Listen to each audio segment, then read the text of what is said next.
അങ്ങനെ ഇന്ന് പാതിരാത്രിയുള്ള പെട്ടെന്നുള്ള ക്രേവിങ്സിൽ ദേ കീറിയ ഉടുപ്പിട്ട് പോകുന്നത് വേറെ ഇങ്ങോട്ടല്ല, നല്ല തട്ടുദോശ കഴിക്കാനുള്ള ആഗ്രഹം മൂത്തിട്ട് പോവാണേ. അങ്ങനെ പോകുന്ന വഴിയാണ് ഞങ്ങളൊരു കുടുംബശ്രീയുടെ കഫേ കണ്ടത്. അപ്പോൾ അവിടെ ഫുഡ് ഉണ്ടോയെന്നൊന്നും അറിയത്തില്ല. ഞങ്ങൾ ചെന്നു ചോദിച്ചു. അവിടെ പൊറോട്ട ഉണ്ടായിരുന്നു, അതുപോലെ തന്നെ ദോശ, നെയ് റോസ്റ്റ്, മസാല ദോശ, അങ്ങനത്തെ എല്ലാവിധ ഐറ്റംസ് ഉണ്ടായിരുന്നു. അങ്ങനെ ഞാനും അമ്മയാണ് കഴിക്കുന്നത്. അച്ഛൻ ഓൾറെഡി കഴിച്ചിട്ടാണ് വന്നത് വീട്ടിലോട്ട്, അതുകൊണ്ട് ആൾ കഴിക്കുന്നില്ല. നല്ല അടിപൊളി സാമ്പാറായിരുന്നേ, നല്ല കുറുകിയ, നല്ല, അതായത് നോർമലി ചില കടകളിലൊക്കെ കിട്ടുന്ന നല്ല വെള്ളം പോലത്തെ തീ അല്ലായിരുന്നു, അതുപോലെ തന്നെയാണ് ചമ്മന്തിയുടെ കാര്യം. നല്ല കണ്ടിരുന്നത്, കാണുമ്പോൾ തന്നെ മനസ്സിലാവും നല്ല ക്വാളിറ്റിയുള്ള കറിയായിരുന്നേ. ഇപ്പോഴും വായിൽ വെള്ളം ഊറാണ്. നല്ല നെയ്യിൻ്റെ ടേസ്റ്റൊക്കെ ആയിരുന്നു ദോശയിൽ.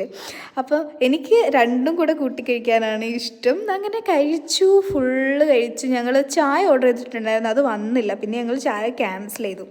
അങ്ങനെ ഞങ്ങൾ കഴിച്ചെണീറ്റു.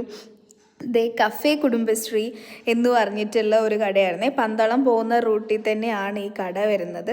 അങ്ങനെ അവിടെ കയറി നമ്മൾ, നല്ല ഫുഡായിരുന്നു, നല്ല ഡീസൻ്റ് ആയിട്ടുള്ള, നല്ല നീറ്റായിട്ടുള്ള ഫുഡായിരുന്നേ.